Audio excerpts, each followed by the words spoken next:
കേരളം കഴിഞ്ഞ ദിവസം ഏകകണ്ഠേനയാണ് ആ പ്രമേയം പാസാക്കിയത്. കേന്ദ്ര വനം പരിസ്ഥിതി നിയമങ്ങളിൽ വലിയ തോതിൽ കാലാനുസൃതമായ മാറ്റം വരുത്തേണ്ടതുണ്ട്. കേരളം പോലെ ഒരു ഭൂപ്രകൃതിയിൽ താങ്ങാൻ കഴിയുന്നതല്ല നിയമത്തിന്റെ കാർക്കശ്യം എന്നുള്ളതാണ് കേരളത്തിന്റെ ആവശ്യം. അതിനോട് തീർത്തും അനുകൂലമല്ലാത്തൊരു നിലപാട് സ്വീകരിക്കാൻ കഴിയുമോ? അല്ല, അത് നമുക്ക് ചർച്ച നടത്തി തീരുമാനത്തിലെത്തേണ്ടുന്നതായിട്ടുള്ളൊരു വിഷയമാണ്. അത് കേവലം കക്ഷി രാഷ്ട്രീയത്തിലേക്ക് ഒതുക്കി മാത്രം ചർച്ച ചെയ്യേണ്ടുന്നൊരു വിഷയമാണെന്ന് ഞാൻ വിശ്വസിക്കുന്നില്ല. കേരളത്തിൽ ഇപ്പം നമ്മൾ ശരിയാണ്, മാധ്യമങ്ങൾ ഒരുപാട് ഈ വിഷയങ്ങൾക്ക് വളരെയധികം ഫോക്കസ് കൊടുക്കുന്നുണ്ട്, വളരെയധികം പ്രാധാന്യം നൽകിക്കൊണ്ട് തന്നെ കഴിഞ്ഞ കുറച്ച് നാളുകളായിട്ട് ഈ വിഷയങ്ങൾ ചർച്ച ചെയ്യുന്നുണ്ട്. പക്ഷേ സിറ്റി മേഖലയിൽ ഇരുന്നുകൊണ്ട്, ഇപ്പോൾ തിരുവനന്തപുരം നഗരത്തിലിരുന്നു കൊണ്ട്, എറണാകുളം നഗരത്തിലിരുന്നു കൊണ്ട്, തൃശ്ശൂർ നഗരത്തിലിരുന്നു കൊണ്ട് നമുക്ക് ആനകളെക്കുറിച്ചിട്ടും ആനകളുടെ ഭംഗിയെക്കുറിച്ചിട്ടും ആനകളുടെ ജീവന്റെ വാല്യൂവിനെ കുറിച്ചിട്ടും ഒക്കെ സംസാരിക്കുക എന്ന് പറയുന്നത് വളരെ എളുപ്പമാണ്.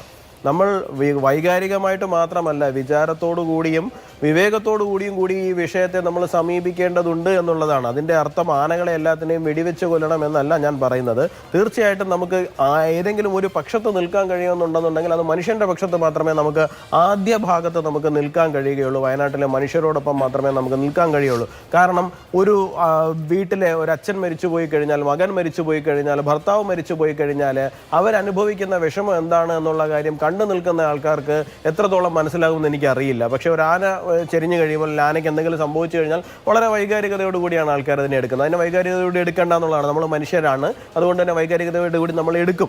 നമുക്ക് അങ്ങനെ നമുക്ക് സാധിക്കുകയുള്ളൂ. പക്ഷെ നമ്മൾ ഇതിൻ്റെ അകത്ത് നമ്മൾ ഈ രോഗത്തിൻ്റെ ലക്ഷണങ്ങളെ ചികിത്സിക്കുന്നത് കൊണ്ട് മാത്രം ഇവിടെ എന്തെങ്കിലും ഉപയോഗമുണ്ടാകും എന്നുള്ള കാര്യം ഞാൻ വിശ്വസിക്കുന്നില്ല. സത്യസന്ധമായിട്ട് ഞാൻ പറയുകയാണ്. എന്തുകൊണ്ടാണ് ഈ വന്യമൃഗങ്ങൾ പുറത്തേക്ക് ഇറങ്ങി വരുന്നത്? ഇന്ത്യയിൽ അല്ല, ലോകത്ത് തന്നെ വന്യമൃഗങ്ങളെ കൊല്ലുന്നതിനകത്ത് ശരിക്കും എന്താണ് ഈ പറയുന്ന ഒരുപാട് തരത്തിലുള്ള റെസ്ട്രിക്ഷൻസ് വെച്ചിട്ടുണ്ട്. അത് വലിയ ക്രിമിനൽ കുറ്റമാണ്. അത് ഇന്ത്യയിലാണ്, ലോകത്ത് ഒട്ടുമുക്കാൽ രാജ്യങ്ങളിലും വന്യമൃഗങ്ങളെ കൊല്ലുന്നത് ഒരു ക്രിമിനൽ കുറ്റം തന്നെയാണ്. അത് വന്യമൃഗങ്ങളാണ്. അത് കാട്ടിൻ്റെ അകത്ത് നമ്മൾ പോയിട്ട് മൃഗങ്ങളെ കൊല്ലുന്ന ഒരു സാഹചര്യം ഉണ്ടാകും എന്നുള്ളത് കൊണ്ടൊക്കെയാണ്.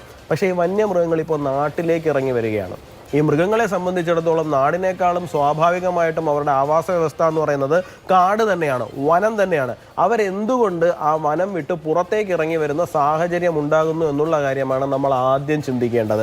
കാരണം വനത്തിനുള്ളിൽ അവർക്ക് ഭക്ഷണം ലഭിക്കുന്നില്ല, വെള്ളം ലഭിക്കുന്നില്ല. ഞാൻ കുറച്ച് നേരത്തെ നമ്മുടെ വയനാട് BJP ജില്ലാ പ്രസിഡന്റ് അദ്ദേഹത്തോട് സംസാരിക്കുന്ന സമയത്ത് അദ്ദേഹം പറയുന്നുണ്ടായിരുന്നു, ഫോറസ്റ്റിലെ പല ഉദ്യോഗസ്ഥരും തന്നെ പറയുന്നുണ്ട്, വനത്തിനകത്തൊക്കെ വലിയ മൈതാനങ്ങൾ പോലെയാണ് ഇപ്പോൾ വെളിമ്പ്രദേശങ്ങളിൽ ഡെവലപ്പായിരിക്കുന്നത്. വെച്ചാൽ മരങ്ങളില്ല, അവിടെ ഭക്ഷണമില്ല, പുല്ലില്ല. അപ്പോൾ സ്വാഭാവികമായിട്ട് മൃഗങ്ങൾ എവിടേക്ക് പോകും? ഈ പറയുന്ന മാനാവട്ടെ, മറ്റ് സസ്യബുക്കുകളായിട്ടുള്ള മൃഗങ്ങളാവട്ടെ, ഇതെല്ലാം നാട്ടിലേക്ക് ഇറങ്ങി വരികയാണ്. അവർക്ക് ഇവിടെയാണ് കൂടുതൽ ആഹാരം കിട്ടുന്നത്.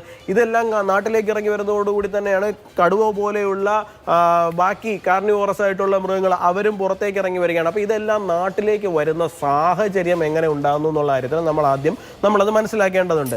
ഒരു ദീർഘദൃഷ്ടിയില്ലാതെ ഇപ്പോൾ ഇവിടെ ഇരുന്നുകൊണ്ട് നയപരമായിട്ട് അങ്ങനെ ഇങ്ങനെ ഇപ്പോൾ ഇന്ന് നമ്മൾ പ്രമേയം പാസ്സാക്കി കൊടുത്തു കഴിഞ്ഞാൽ നാളെ കേന്ദ്ര നിയമമാക്കി തിരിച്ചു തരണം എന്നൊക്കെ പറയുന്ന സമയത്ത് തന്നെ നമ്മൾ ചിന്തിക്കേണ്ടുന്ന ഒരു കാര്യമാണ്, എങ്ങനെയാണ് വനങ്ങൾക്ക് ഇത് സംഭവിച്ചത്?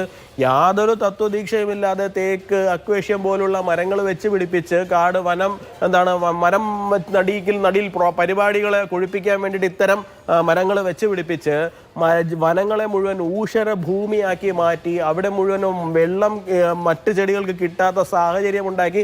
ഇത് കുറച്ച് ലോങ് ലാസ്റ്റിംഗ് ആയിട്ടുള്ളൊരു പ്രശ്നമാണ്. നമുക്കിത് ഒറ്റ ദിവസം കൊണ്ട് നമുക്ക് പരിഹരിക്കാൻ പറ്റുന്നതല്ല. പക്ഷെ അടിയന്തിരമായി നമുക്ക് എന്താണ് ചെയ്യാൻ കഴിയുന്നത് എന്നുള്ള കാര്യം കക്ഷി രാഷ്ട്രീയ വിഷയങ്ങളെല്ലാം മാറ്റിവെച്ച് എല്ലാവരും ഒരുമിച്ചിരുന്ന് ചർച്ച ചെയ്യേണ്ടതാണ്. കാരണം ഇത് ജനങ്ങളുടെ ജീവനെ ബാധിക്കുന്ന പ്രശ്നമാണ്. ജീവിതത്തിനെ മാത്രം ബാധിക്കുന്ന പ്രശ്നമല്ല, ജനങ്ങളുടെ നേരിട്ട് ജീവനെ ബാധിക്കുന്ന പ്രശ്നമാണ്. ഇത് വയനാട്ടിലേക്ക് മാത്രം ഒതുങ്ങി നിൽക്കുന്ന പ്രശ്നമല്ല, ഇത് ഇടുക്കിയിൽ നിൽക്കുന്ന പ്രശ്നമാണ്, ഇത് കണ്ണൂരിൽ ഇരിട്ടിയിൽ നിൽക്കുന്ന പ്രശ്നമാണ്, ഇത് പല മേഖലകളിലും നിൽക്കുന്ന പ്രശ്നമാണ്. നമ്മളിത് അങ്ങോട്ടും ഇങ്ങോട്ടും പഴിചാരുകയും എല്ലാവരും അങ്ങോട്ടും ഇങ്ങോട്ടും വിരൽ ചൂണ്ടുകയും ചെയ്യുന്നത് കൊണ്ട് മാത്രം ഇതിന് എന്തെങ്കിലും തരത്തിലുള്ള പരിഹാരമോ പോംവഴിയോ ആകുമെന്ന് ഞാൻ വിശ്വസിക്കുന്നില്ല. വനം മന്ത്രി അദ്ദേഹത്തിന് ആത്മാർത്ഥതയുണ്ട് എന്നുണ്ടെങ്കിൽ നാളുകളായി നാട്ടിൽ ഈ പ്രശ്നം തുടങ്ങിയിട്ട് നാളുകളായി, 1-2 ദിവസം അല്ല, 3 ജീവൻ ഇതിനോടകം നഷ്ടപ്പെട്ട് കഴിഞ്ഞു. കുട്ടികളെ സ്കൂളിൽ വിടാൻ പറ്റാതെ മാതാപിതാക്കൾ ഉൾപ്പെടെയുള്ള ആൾക്കാർ ബുദ്ധിമുട്ടി നിൽക്കുകയാണ്. പക്ഷേ ഇതുവരെയായിട്ടും അദ്ദേഹത്തിന് അങ്ങോട്ട് തിരിഞ്ഞു നോക്കാൻ പോലും സാധിക്കാത്ത തലത്തിലുള്ള തിരക്കാണ് വനം മന്ത്രിക്കുള്ളത് എന്നുണ്ടെങ്കിൽ നമുക്ക് എന്താണ് ഇതിനകത്ത് പറയാൻ കഴിയുക? ഞാൻ ഒരു കുറ്റപ്പെടുത്തലുകളിലേക്ക് പോകുന്നില്ല. പക്ഷേ സംസ്ഥാന സർക്കാരായിരുന്നാലും ശരി, അവിടുത്തെ MP ആയിരുന്നാലും ശരി, ജനപ്രതിനിധികളായിരുന്നാലും ശരി, കൃത്യമായിട്ടും കേന്ദ്ര സർക്കാരുമായിട്ട് ഇരിക്കുവാനും ചർച്ച ചെയ്യുവാനും ഇതിനകത്തൊരു പ്രൊഡക്റ്റീവായിട്ടുള്ള ഡിസിഷനിലേക്ക് എത്തുവാനും എത്രയും വേഗം നടപടികൾ സ്വീകരിക്കേണ്ടതാണ് എന്നാണ്.